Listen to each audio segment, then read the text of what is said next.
말씀이니라. 보라, 내가 사람의 씨와 짐승의 씨를 이스라엘 집과 유다 집에 뿌릴 날이 이르리니 깨어서 그들을 뿌리 뽑으며 무너뜨리며 전복하며 멸망시키며 괴롭게 하던 것과 같이 내가 깨어서 그들을 세우며 심으리라.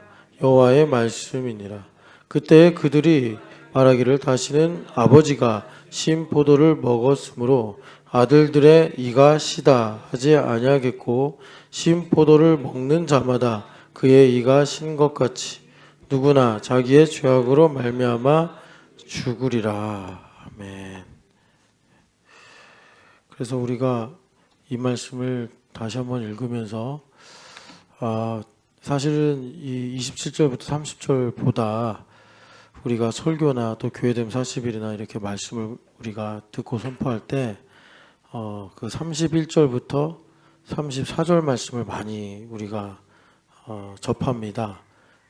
그 가운데 33절 이제 우리 마음에 법을 새기셔서 새 언약을 베푸시겠다 하신 그 말씀을 우리가 이제 보는데, 그런데 이 모든 주님의 행하심이 그러니까 흐름을 갖고 일하시는 거잖아요. 그래서 여기도 보면은 그 새 언약을 베푸시는 날이 언제냐면 23절에 사로잡힌 자들을 돌아오게 할 때, 그때 이제 새 언약의 은혜가 그들에게 임하여진다라고 말씀하시고, 그런데 그 돌아오는 사람들의 그 신앙 고백, 일종의 신앙 고백이 그 속담이에요. 이 말씀이 29절에 아버지가 신포도를 먹으면 아들들의 이가시다.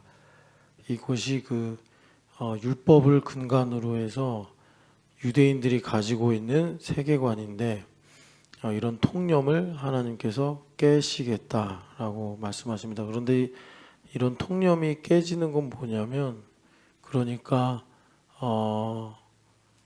이제 율법적인 세계관이라서 이런 비슷한 말씀이 사례가 그 요한복음 9장에 나면서부터 소경된 사람이 있는데 그 사람이 소경된 이유는 자기 죄 때문입니까? 부모님의 죄 때문입니까? 이렇게 보는 말씀이 나오죠. 그게 이런 겁니다. 그래서 이제 죄를 가지고 인과유를 삼아서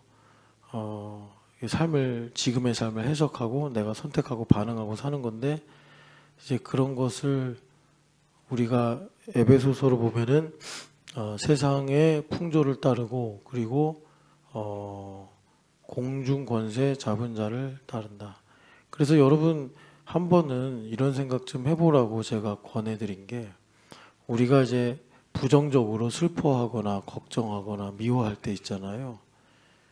그런데 그것에 반대로 뭐 사랑하거나 용서하고 또 기뻐하고 감사하고 또 뭐 그런 것들. 그런데 이상하게 사실 객관적으로 보면 남의 일이라고 놓고 보면 둘 다 50대 50이란 말이에요. 그런데 우리는 이제 기울어지는 게 그 부정적인 대로 잘 기울어지잖아요. 그러니까 감사는 뭔가 애쓰고 노력하고 특별한 뭔가 뭐라 그럴까, 도움이 필요한 것처럼 느껴지고, 불평하는 건 그냥 자동문처럼, 우리 교회 그 1층에 현관문 들어올 때 자동문이잖아요. 안에서 밖으로 나갈 때 센서 때문에 딱 열리듯이 내가 미워하는 건 자동, 걱정하는 건 자동. 그래서 이제 이런 걸 가지고 바울 사도가 봐라, 이게 다 끌려가는 거다. 세상 풍조를 따라가는 거고 공중권세 잡은 자에게 끌려가는 거다. 우리가 영이 죽었을 때 그런 거 아니냐. 그런데 우리 영이 살아나고 나서는 이제 그렇게 끌려가지 않고 누구한테 끌려가요? 성령 하나님한테 끌려가는 거죠. 성령 하나님께 끌려가서 이제 우리가 감사가 자동문이 되고 찬양이 자동문이 되고, 이제 이렇게 되는 것을 고린도전서에서 신령한 삶을 산다, 신령하다, 이렇게 말씀을 하는 겁니다. 그런 일이 있고 나서 이제 주님께서 새 언약의 은혜를 베풀어 주겠다라고 말씀을 하시는 거예요. 그래서 그러니까 갈라디아서 20장 2장 20절이 유명하잖아요. 내가 사는 것이 아니요 그리스도께서 사시는 것이다. 그런데 그렇게 되려면 그 2장 19절 내가 율법으로 말미암아 율법에 대해 죽고 하나님에 대해 살았다. 이 말씀이 20절을 위해서 중요하다 하는 것처럼 새 언약을 위해서 이 29절에 이 속담을 주님께서 이제 없애시겠다. 그렇게 하지 않게 하시겠다라고 하시는 이 말씀. 그 돌아오는 사로잡힌 자들이 돌아올 때 하는 말. 이것을 우리가 이제 무게 있게 볼 수 있다라는 거죠. 자, 그래서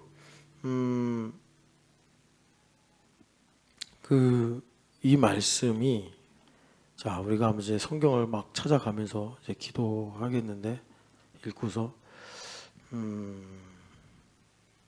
일단은 어디를 보시냐면 열왕기하 14장 6절을 보시겠어요? 열왕기하 14장 6절을 보시면 아마샤 왕 때 일인데 6절 같이 읽어보겠습니다. 왕을 죽인 자의 자녀들은 죽이지 아니하였으니 이는 모세의 율법책에 기록된 대로 함이라. 곧 여호와께서 명령하여 이르시기를 자녀로 말미암아 아버지를 죽이지 말 것이요 아버지로 말미암아 자녀를 죽이지 말 것이라. 오직 사람마다 자기의 죄로 말미암아 죽을 것이니라 하셨더라. 아멘. 그래서 아마샤 왕이 어떤 특별한 일을 했는데 그게 뭐냐면 아마샤 왕 아버지가 요아스예요. 요아스가 6살 때인가 8살 때 왕이 됐죠. 이제 사연이 있잖아요. 아합 왕의 딸이 며느리로 들어와서 다윗 가문의 왕비가 됐는데 그 왕이 여호람 왕이었어요. 우시야가 아니라 여호사밧의 아들 여호람과 아합의 딸이 결혼을 했어요. 그 아합의 딸의 이름이 아달랴인데 그런데 여호람이 병들어 죽어요. 불순종하고 아버지처럼 온전하게 하나님 섬기지 않고 아내 영향을 받아가지고 우상 숭배하고 아합에서 온 딸이니까 그래가지고 여호람 다음에 아하시야가 이제 왕이 되는데 이 아하시야가 이제 사돈네 집에 놀러 간 거예요. 그게 이제 아합 집이죠. 그런데 그때 마침 예후가 종교개혁을 일으키고 있었습니다. 뭐 정치적으로는 쿠데타고 그리고 신앙적으로는 종교개혁을 하는 거예요. 그래서 엘리사 선지자가 어이구 잡아줘. 엘리사가 그러니까 기름을 붓잖아요. 예후에게. 그래서 예후가 그 아합 가문을 다 죽이죠. 그죠? 다 끝내버립니다. 그런데 아합의 사돈집까지 다 완전히 없애버리는 거예요. 그래가지고 아하시아가 아합 집에 놀러 갔다가 예후의 칼에 의해 다 죽습니다. 그래가지고 아달랴가 마음속에 무슨 계획을 가지고 있었는지 아마도 아들이 아하시아 한 사람밖에 없었나 봐요. 그 아달랴에게. 그리고 나머지는 이제 왕이니까 후궁들에 의해서 여러 이제 아들들 다 낳겠죠. 그래서 나머지 아들들 다 죽입니다. 아달랴가. 그래가지고 여호야다라는 깨어 있었던 제사장이 그때가 한 살밖에 안 됐던 요아스를 누나가 이렇게 뒤로 도피시켜가지고 6년인가 이렇게 아무도 모르게 키워요. 여호야다가. 그리고 7살인가 8살 됐을 때 백부장들을 모으고 레위 제사장들 모아가지고 요아스를 왕으로 세우면서 아달랴의 악한 정권이죠. 북한도 빨리 무너져야 되는데 아달랴 정권이 무너지게 됩니다. 그래가지고 여호야다가 몇 년이더라. 하여튼 40살까지 이렇게 다스려요. 쭉 다스리는데 여호야다 제사장이 있을 때는 하나님 말씀에 순종하고 충성스럽게 왕의 직분을 섬기다가 여호야다가 그렇게 평생을 바쳐서 어쨌든 유다를 개혁하고 살리려고 했는데 그 여호람 때 그리고 아달랴의 그 다스릴 때 씨가 뿌려졌을 거 아니에요. 변절자들, 오염된 그런 무리들. 그래가지고 여호야다가 죽은 다음에 요아스가 그 방백들, 그러니까 귀족들이죠. 귀족들의 꼬임에 넘어가가지고 하나님과 멀어집니다. 아마도 제 생각에는 경제적인 이득을 위해서 이제 우상 숭배와 타협을 한 것 같아요. 그럴 때 여호야다의 아들, 아마도 이제 요아스랑 같이 배우고 같이 성장한 친구일 텐데 사가랴가 이러면 안 된다. 배은망덕이다. 했더니 요아스가 죽입니다. 그것도 성전에서. 그래가지고 뭐 이제 왕이 그렇게 하니까 어떻게 되겠어요? 나라가 어려워지는 거예요. 못 살겠다 해가지고 왕의 신복들이 요아스를 죽입니다. 이것도 또 쿠데타가 일어난 거예요. 그리고 나서 근데 유다는 그래도 하나님께서 긍휼히 여기시고 보호하셔가지고 북이스라엘은 계속 정권이 바뀌잖아요.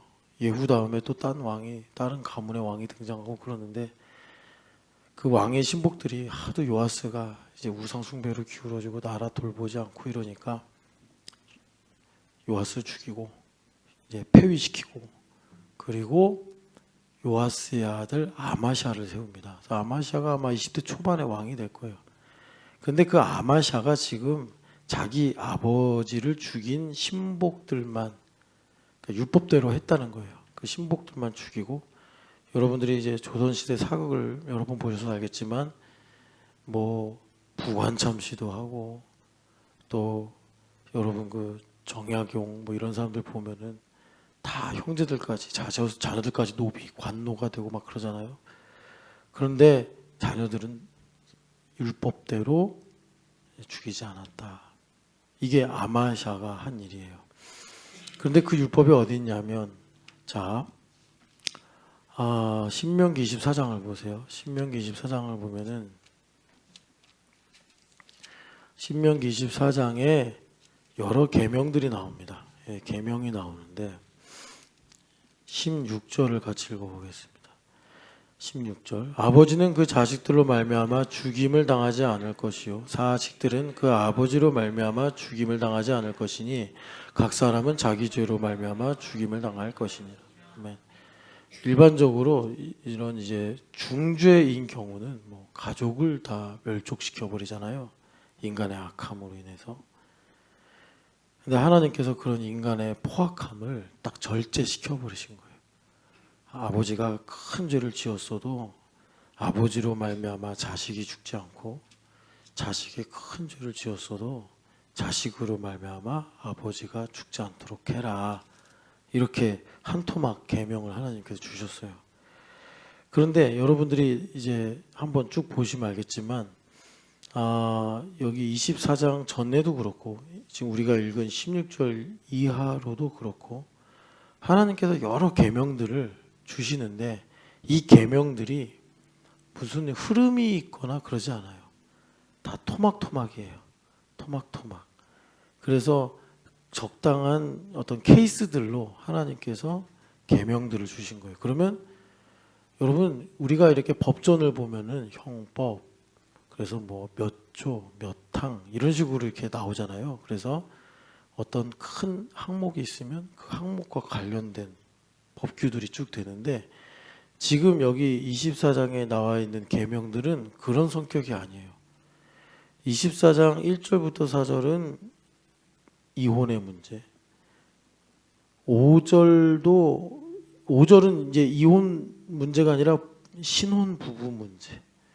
그리고 6절은 돈을 갚고 빌리는 문제.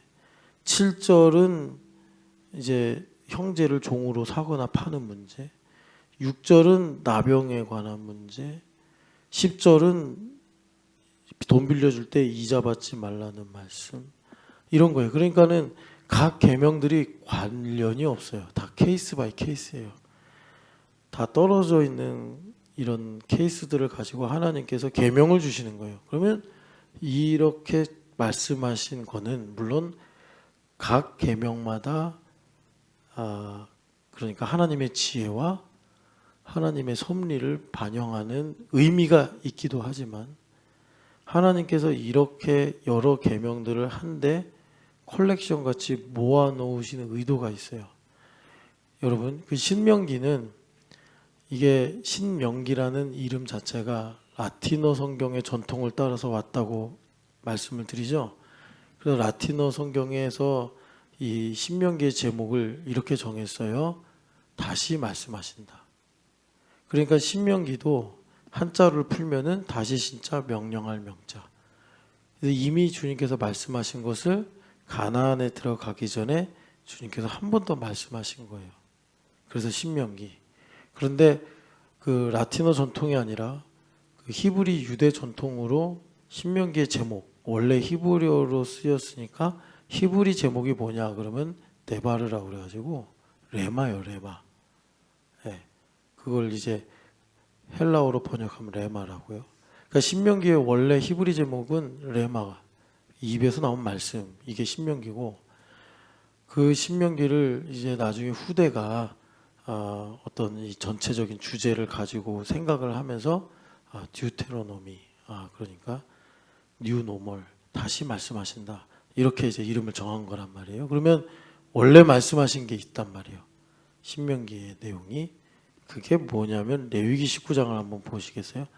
레위기 19장하고 정확하게 오버랩은 안 됩니다. 그런데 레위기 19장 같은 성격이다. 이렇게 보시면은 좀 더 이제 이해가 되실 거예요. 그래서 레위기 19장도 보면은요. 여러분 그 1절, 2절 읽어보겠습니다. 여호와께서 모세에게 말씀하여 이르시되 너는 이스라엘 자손의 온 회중에게 말하여 이르라. 너희는 거룩하라. 이는 나 여호와 너희 하나님이 거룩함이니라. 아멘. 이렇게 말씀하시고, 그러니까 무슨 말씀이죠? 내가 거룩에 대해서 말하겠다. 이렇게 이제 명제를 다시고 3절부터 보면은 여기도 케이스 바이 케이스예요. 안식일 지켜라. 우상을 만들지 말아라. 화목제를 드릴 때 제물을 3일 지나도록 남겨놓지 말아라. 9절 보면은 곡식 거둘 때 나그네나 과부를 위해서 내 모퉁이는 남겨놔라. 11절에 도둑질하지 말아라. 13절에 이웃을 착취하지 마라. 14절에 장애인들 괴롭히지 마라. 15절에 불공정하게 재판하지 마라. 뭐 이렇게 쭉 주님 말씀하시는 거예요. 그러니까 아까 전에 신명기 24장하고 정확하게 오버랩은 안 돼요. 그런데 우리 일상에서 누군가에게 있을 법한 케이스들, 일상이죠. 그런 것들을 가지고 주님께서 이렇게 해라 저렇게 하라라고 계명을 주신 것이에요. 19장이. 그런데 여러분 여기 보시면 19장 아까 1, 2절 읽었는데 2절을 보면 우리가 잘 아는 익숙한 말씀이에요. 그게 뭐냐면 이렇게 말씀하세요. 너희는 거룩해라. 왜냐하면 나 여호와 하나님이 거룩하기 때문이다. 이 말씀과 똑같은 말씀이 사실은 여러분들 우리가 이제 레위기 말씀 많이 들었는데 레위기의 꼭지 말씀이 레위기 11장 45절이다 그랬잖아요. 그래서 11장 45절 오랜만에 한번 찾아서 읽어보겠습니다. 11장 45절을 보면은 똑같은 말씀인데 조금 달라요. 그게 뭐냐면 나는 너희의 하나님이 되려고 너희를 애굽 땅에서 인도하여 낸 여호와라. 내가 거룩하니 너희도 거룩할지어다. 아멘. 그러니까는 너희는 거룩하라. 왜냐하면 나 여호와 하나님은 거룩하기 때문이다. 이게 19장의 말씀인데 여기 11장 45절을 보면은 내가 거룩하니 너희도 거룩하라. 이렇게 말씀하십니다. 똑같은 말씀인데 좀 순서가 다르죠. 이게 뭐가 차이가 있는 거냐면 45절은 연역적으로 거룩을 말씀하신 거고 19절은 귀납적으로 거룩을 말씀하신 거예요. 자, 그러면 봐봐요. 이 11장 45절이 위치가 중요해요. 왜냐하면 11장에 음식법이 나와요. 음식법. 그래서 여러분들이 그 성경에 보면은 음식법이 되게 중요하게 이 유대인들에게 중요한 위치를 차지하고 있습니다. 우리로서는 잘 와닿지 않아요. 왜냐하면 우리는 그런 문화, 그런 전통을 갖고 있지 않는데 그 에스겔에게 하나님께서 한번 예언을 하시는데 말씀을 주시는데 에스겔의 특징은 예언을 몸으로 많이 해요.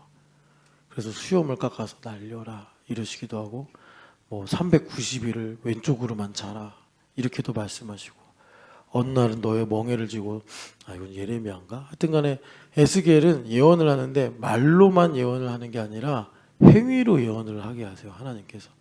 어느 날은 아내가 죽었어요. 아내가 죽은 날 너 울지 마라. 그럼 사람들이 물을 거다. 너에게 왜 울지 않냐고. 그러면 너는 이렇게 말을 해라. 이런 식으로 하나님께서 에스겔은 좀 특별하게 행위로 예언을 하게 하시는데 하루는 이런 명령을 주세요. 너가 인분을 모아다가 불을 펴라. 그리고 음식을 먹어라. 이렇게 주님께서 말씀하십니다. 그러니까 에스겔이 그때 하나님 명령이잖아요. 엄중한 하나님의 명령. 이삭을 바치라라는 명령과 똑같은 하나님의 엄중한 명령이에요. 그런데 에스겔이 그래요. 하나님 제가 평생 동안 음식법을 얼마나 잘 지킨지 아시지 않습니까? 그런데 부정한 인분에다가 어떻게 음식을 만들어서 먹으라고 하십니까? 했더니 하나님께서 네 말 일리가 있다. 그러셔가지고 인분 대신에 소똥을 갖고 해라. 그래가지고 에스겔이 그러면 소똥으로 하겠습니다. 그래서 소똥으로 불을 피워서 음식을 먹고 예언을 해요. 그러니까 하나님도 음식법을 중요하게 보셨다 이거예요. 그리고 한 번 또 음식법 얘기가 어디 나오냐면 베드로가 고넬료 집에 설교하러 가기 전에 하나님께서 그냥 보내면 안 갈 걸 아시니까 기도하는 시간에 환상을 보여주셔가지고 3번이나 하늘에서 보따리가 내려오는데 하늘 양식이죠. 그러면 이제 베드로가 환상 속에서 야 하나님께서 생명의 떡을 주시려나 보다 하고 보따리를 딱 펼쳤는데 거기에 음식법에 나와 있는 부정한 음식 동물들이 가득한 거예요. 그래서 3번이나 안 먹는다고 하는데 주님께서 베드로한테 내가 깨끗하다고 한 거를 너가 왜 부정하다고 하냐 그러신 거예요. 그래서 베드로가 이게 무슨 환상일까 하는데 이제 똑똑똑해서 요바에 온 거죠. 가이사랴에 있는 고넬료라는 사람이 있는데 이 사람 이방인인데 당신을 초대합니다. 그래서 주님께서 이방인의 문을 여시려고 하는구나를 음식법을 갖고 베드로한테 가르치신 거예요. 자, 그리고 더 중요한 말씀이 그 마태복음 15장에 예수님이 그러신 게 아니라 제자들이 어느 집에 초대를 받아서 갔는데 손을 안 씻고 음식을 먹으니까 바리새인들이 속으로 부정하다. 예수님 그거 다 아시고 너희들이 사람의 계명으로 하나님의 말씀을 사람의 교훈으로 하나님의 말씀을 이제 훼손한다. 가로막는다. 그러면서 거기서 유명한 고르반 얘기가 나오고 그리고 그 다음에 예수님께서 음식법을 왜 주셨냐 하나님께서 입으로 들어가는 게 너희를 더럽게 하는 게 아니라 배에서 나오는 거, 마음에서 나오는 게 너희를 더럽게 한다는 걸 가르쳐 주시려고 하는 게 아니냐. 그렇게 이제 레위기 11장을 해석을 해주시는 거예요.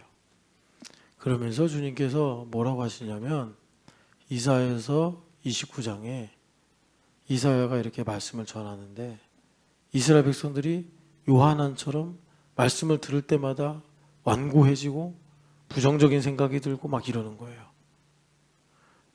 지금 음식법 얘기가 나왔으니까 이제 성찬식이 내일 모레 있잖아요. 그래서 제가 이번 성찬식은 좀 하나님께서 특별하게 많이 말씀을 주셔서 이걸 하나님께서 이렇게 하시니까 저도 이제 여러분들한테 감동을 받은 대로 말씀을 드리는 건데 그러니까 입으로 들어가는 게 나를 더럽게 하는 게 아니라 마음에서 나오는 게 더럽게 하는 거라고. 이 말은 무슨 말이냐면 내가 기분이 안 좋아.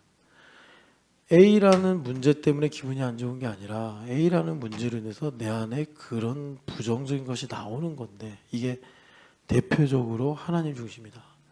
우리가 하나님 중심으로 보면은 보이는 것은 나타나는 것으로 된 것이 아니라 보이는 것은 하나님의 말씀으로 인해서 나타나는 거라는 걸 우리가 알게 되는데 그것의 가장 기본적인 적용이 내가 사람이든 상황이든 문제든 말이든 뭐든 간에 뭘 보고 내가 부정적인 생각이 들면 우리는 다 그러고 살고 그렇게 말했잖아요. 이것 때문에 지금 내가 기분이 안 좋아. 이것 때문에 내가 이렇게 말하는 거야. 그런데 그게 아니고 예수님의 말씀에 의하면 이것 때문에 내 속에 있었던 그런 뭐 부정적인 것들, 뭐 미움이라든지 뭐 뭐랄까 완고해지는 거라든지. 그러니까 제가요 진짜 어느 정도로 우리 교회가 연결되고 결합이 돼 있냐면 이건 얼마 오래 전에 있었던 일인데 이렇게 이제 우리 교회가 참 감사하게도 이 화인 빌딩을 쓰면서 뭐 이 2층에서 5층까지 왔다 갔다 하잖아요. 왔다 갔다. 그런데 이제 오래전 일이니까 본인도 잊어버렸을 거예요. 그런 일이 있었나. 그래서 이런 거잖아요. 이런 여러분들도 경험했을 거예요. 그냥 살면서 꼭 교회가 아니더라도 제가 이렇게 2층에서 터벅터벅 걸어 올라갈 때가 있어요. 그러면 분명히 3층에다 4층에서 나왔는데 안 보이게 이렇게 다 이렇게 뭐 나오다 말든지 아니면은 뭐 3층 내려가려고 그러다 4층으로 올라가든지 이렇게 해가지고 지금 목사를 마주하는 게 불편하구나 이런 게 와요. 여러분들도 상대적으로 그런 거 다 느끼고 생각할 거예요. 근데 그거 갖고 이제 시험에 들면 안 되죠. 내 안에 그런 것에 대한 뭐라 그럴까 또 부정적인 것이 있으면 드러나겠죠. 그러면 또 뭐 판단하고 정죄하고 그러겠지만 뭐 저는요 뭐 제가 잘나서 그런 게 아니라 제가 제일 못난 사람이라는 걸 알기 때문에 뭐 누구 판단하고 정죄하고 그럴 힘도 없고 그럴 여유도 없어요. 그 여유가 있어야 돼. 여러분 우리가 막 죄 짓고 살잖아요. 죄 안 짓고 살 수 있는 가장 쉽고 간단한 방법이 아프면 죄 안 짓습니다. 몸이 아프면 하면서 생각도 별로 나쁜 생각 안 들고 그렇게 입만 열면 뭐 네가 잘했니 똑바로 살아야 되느니 그랬던 혈기왕성한 내가 아프면 뭐 다 좋아 보이고 다 잘 되기를 바라고 이렇게 그래 여튼 그래요. 근데 그런 것들이 다 내 안에서 하나님을 향한 나의 낯설음, 뭐 외면, 두려움, 도피, 뭐 이런 모든 게 다 드러나는 거예요. 근데 이제 몸에 익은 거예요. 몸에 익으니까 그게 내 정말 이 마음 행동의 저변에 있는 원칙이다 보니까 자기도 모르게 그렇게 행동을 하는 거죠. 그래서 안타깝다 그런 생각을 하는데 제가 드리는 말씀은 뭐냐면 그러니까 이제 하나님 중심으로 좀 보자. A를 보고 내가 기분이 안 좋아. 그러면 A 때문에 기분이 안 좋아. A가 이렇게 해서 내가 기분이 안 좋아 라고 우리가 통상적으로 말은 하지만 하나님 앞에 가서는 우리가 항상 하나님 앞에 있죠. A 때문에 내 마음에 있는 그게 드러나는 것이란 사실을 우리가 알고 이제 대응을 해야 된다. 그것이 주님께서 음식법을 갖고서 니들 입으로 들어가는 게 너희를 더럽게 하는 게 아니라 너희들 마음에서 나오는 게 더럽게 하는 거야. 그래서 예수님께서 그 마음에 있는 걸 꺼내셔서 우리를 거룩하게 하시는 작업이 뭐죠? 빛으로 비추시네. 어둠은 드러나고. 그래서 드러나는 것보다 빛이니라 에베소서 5장 13절에 말씀하시는 거예요. 자, 그래서 19장 여기 레위기 11장 얘기 좀 더 하면은 그러니까 레위기 11장의 음식법을 갖고 예수님께서 이사야서 29장의 말씀을 인용하시면서 입술로는 주여 주여 하는데 마음으로부터 멀다. 예레미야서의 내용으로 보면 요한한 스토리를 주님께서 그렇게 말씀을 하시는 거예요. 그러니까 여러분 음식법 끝에 가서 11장 45절에 내가 거룩하니 너희도 거룩하라 라고 주님께서 연역적인 거룩을 말씀하셨거든요. 그러니까 이 말씀 뭐냐면 이제 예수님께서 해석하신 대로 음식법을 통해서 주님께서 가르쳐 주시려고 하는 거룩이 뭐냐면 음식을 가려 먹어서 거룩해진다는 게 아니라는 건 예수님 말씀하셨고 그러니까 뭐냐 이게 먹는 문제잖아요. 예수님께서 양식이라고 하면서 이제 우리한테 여러 가지를 가르쳐 주셨어요. 내 양식은 나를 보내신 이의 뜻을 온전히 이루는 게 나의 양식이다. 그리고 너희들의 양식은 내 살과 피를 먹는 것이다. 그러니까 이렇게 주님께서 매우 나에게 가깝고 매일마다 지속되는 그런 일들을 양식이라고 이렇게 비유를 하신 거예요. 그러니까 우리는 매일 예수님처럼 뭐 어떻게 해야 돼요? 나를 이 땅에 보내신 하나님의 뜻이 무엇인지를 깨닫고 알고 살아갈 때 힘이 나고 승리하고 살아간다는 거예요. 근데 이제 내가 내 욕망을 채우려고 살아가면 당연히 이제 힘들고 뭐 이제 시험 들고 이렇게 되는 거예요. 그러니까 주님께서 이 음식법을 통해서 가르쳐 주시려고 하는 건 뭐냐면, 얘들아, 율법을 잘 지켜서 거룩해지는 게 아니라 은혜로 거룩해지는 거야. 이걸 말씀하시는 거예요. 은혜로 거룩해지는 거야. 그러면 아까 전에 읽은 레위기 19장 같이 그 귀납적으로 쓰신 그 거룩의 내용은 뭐냐? 레위기 19장의 내용이 신명기 24장과 똑같은 건데 뭐냐면 여러 케이스들을 주셨잖아요. 그럼 그 케이스들이 다 구술들이란 말이에요. 그거를 성령 하나님 꿰시는 거예요. 다 독립된 케이스들이에요.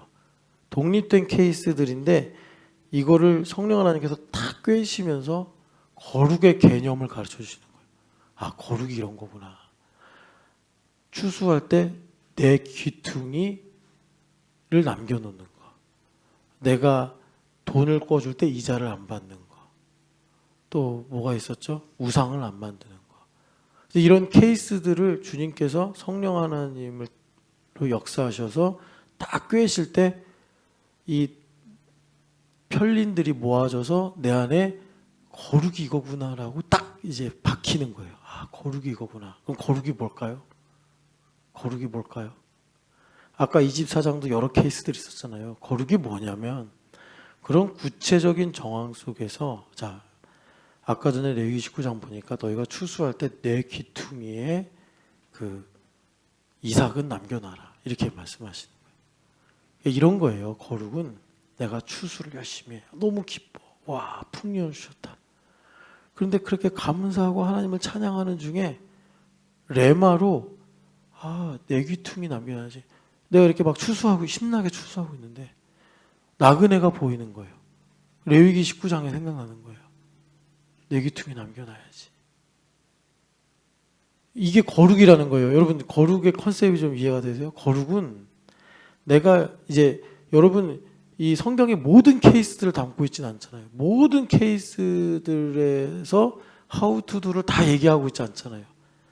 그러니까는 그 고대 사회에서 이스라엘 백성들이 일상에서 경험할 만한 케이스들을 못으로 딱 모아가지고 이제 주님께서 사례들을 이렇게 말씀하시는 건데, 그것을 성령 하나님께서 쭉 연결시켜 버리시면 어떤 일이 생기냐면 내 안에 거룩이라는 컨셉이 생기는데, 거룩은 뭐냐면 하나님을 가까이해서 내가 어떤 상황에 있든지 불리한 상황이든 유리한 상황이든지 간에 성령 하나님의 레마로 이끌려 가지고 행동하는 것이 거룩이구나. 이걸 가르쳐 주시는 거예요, 주님께서. 그래서 귀납적으로 24장도 그렇고 레위기 19장도 그렇고 거룩의 여러 가지 일들을 말씀하시는 거예요. 자, 여기서 중요해요. 아까 전에 새 언약 예레미야서 31장 31절부터 34절. 자, 마음과 생각의 법이 기록이 돼요. 마음과 생각의 법이 기록이 된다는 거는 그 법대로 내가 살아지게 된다. 여러분, 내가 막 미워하잖아요. 누구 보고 막 미워하잖아요. 그러면 왜 미워하는 거냐면 제가 나를 고통스럽게 해서 미워하는 게 아니고 미움이라는 법이 내 마음에 철필로 새겨진 거예요. 이게 안 새겨져 있으면 아무리 원수가 와서 나를 괴롭혀도 미움이 안 나가요. 그 증거가 예수님이에요. 만약에 그게 아니면 예수님은 온 세상 사람 다 미워하고 살아야 돼. 베드로 제일 미워해야 돼. 꼴보기 싫어야 돼, 예수님은. 근데 예수님은 베드로, 아니 그 정신 못 차리는 베드로한테 가서 너가 나를 사랑하느냐 이러셨잖아요. 그런데 그게 짧은 말이지만 거기에 예수님의 진심이 담기니까 베드로가 심장이 울린 거잖아요. 그래서 정말 그 예수님 배반한 죄책감, 죄의식에 눌려가지고 이제 나는 그냥 어부로 살아야겠다라고 하는데 다시 리콜 받잖아요, 예수님께. 그러니까 예수님 마음에는 이 예레미야 선지자가 말하는 것처럼 철필로 새겨진 미움이 없는 거예요. 그러니까 여러분, 그 폴트린 목사님 그러잖아요. 하나님은 당황하지 않으신다. 다시 말해 여러분, 우리가 죄 짓자고 얘기하는 게 절대 아닙니다. 어른 되자고 얘기하는 거예요. 무슨 말이냐? 유미자매가 아무리 죄를 지어도 우리 예수님은 유미자매를 미워하지 않아. 왜? 여기에 사랑밖에 안 적혀 계셔. 그러니까 예수님 이 땅에 와서 돌아가시고 우리를 위해 죽으신 거지. 예수님 우리랑 다르잖아요. 그죠? 여기에 없어, 미움이. 불평이 없는 분이에요. 근데 우리는 이게 새겨져 있어.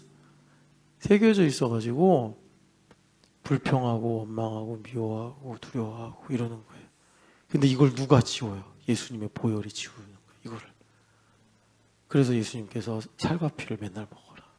이렇게 말씀하시는 거예요. 그러니까 자, 새겨지는 게 뭐예요? 하나님의 법을 새기신대. 그래서 그 법대로 가는 거예요. 그래서 한 번 새겨진 게 언제예요? 저기 여호수아서에 나오는 거잖아요. 가자 그러니까 가는 거잖아요. 새겨진 거예요. 새겨진 거. 아브라함과 이삭과 야곱에게 약속하신 대로 내가 너에게 적과 꿀이 흐르는 가나안 땅으로 인도하리라. 그러니까 요단강도 건너가고 여리고 성도 뺑뺑 돌고. 왜? 새겨지니까. 새겨지니까. 그래서 새겨진 사람의 특징이 뭐예요? 오늘 잠깐 묵상하다가 여러분들과 카톡으로 나눈 건데 주야로 율법책이 딱 붙은 거예요. 딱 붙은 거예요. 이렇게 붙어. 떠나지 않는 거예요.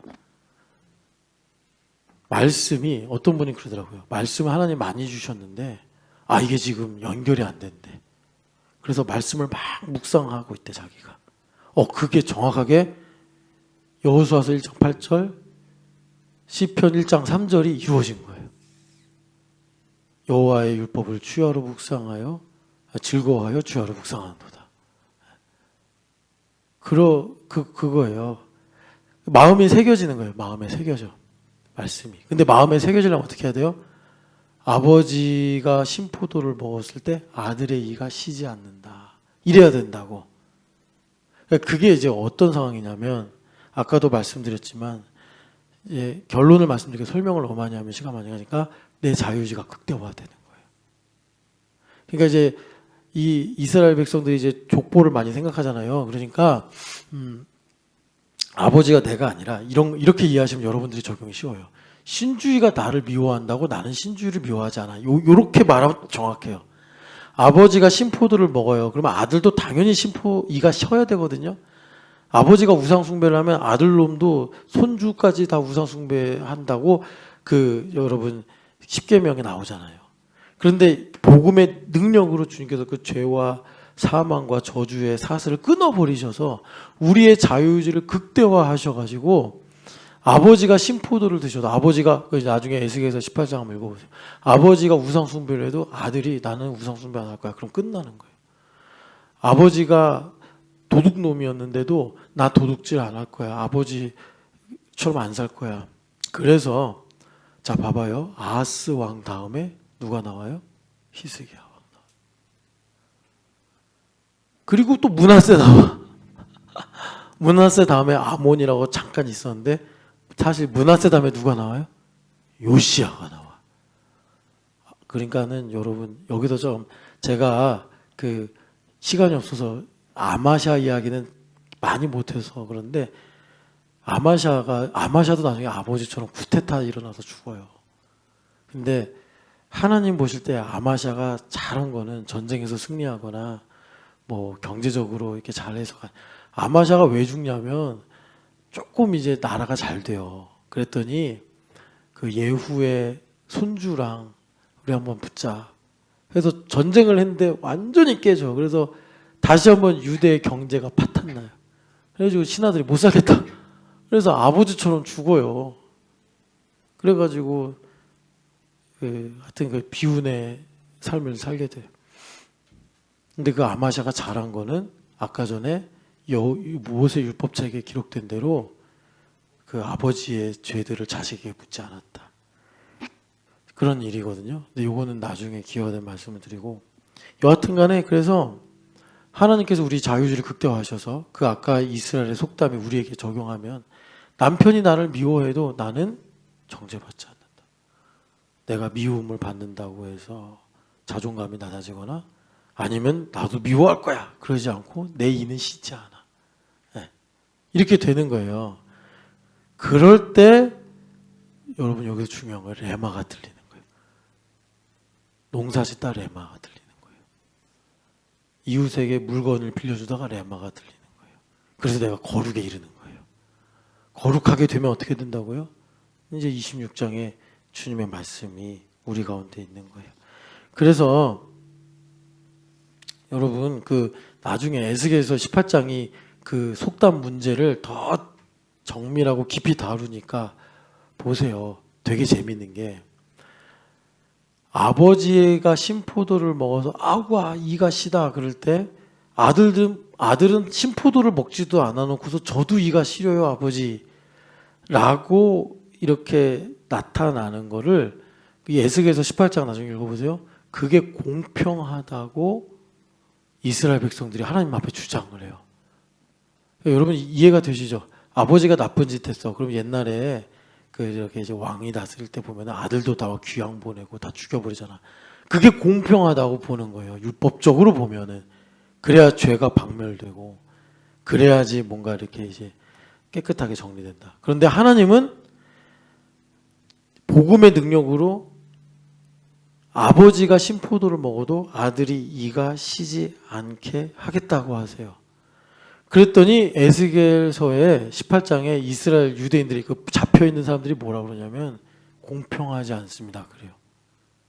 율법적으로 그러는 거예요. 자기 문제라고 그러면 그거를 할렐루야 하겠지만 남의 문제로 생각하니까 유대인들 그 잡혀온 사람들이 공평하지 않습니다. 아들도 이가 시어야 됩니다. 이렇게 말을 해요. 그랬더니 하나님께서 그 본질을 뭐라고 그러시냐면 너희들이 지금 내가 행하는 걸 공평하지 않다고 하느냐? 그거는 말이야 너희들의 마음속에 두려움과 수치가 있기 때문이야. 그래서 너희들이 요한안처럼 또 이사야서 29장의 말씀처럼 입술로 말하는 신앙 고백과 마음이 이율배반이 되는 거야. 이렇게 말. 요한안이 말씀만 하시면 저희는 그 말씀대로 하겠습니다 해놓고서 예레미야가 기도하고 말씀을 전하니까 하나님이 언제 그렇게 응답하셨어? 이러면서 자기들이 원래 마음에 가지고 있던 생각이 드러나서 예레미야를 꽁꽁 묶어가지고 애국으로 끌고 갔단 말이에요. 포로처럼. 이율배반적이잖아요. 두 개의 율법이 충돌하잖아요.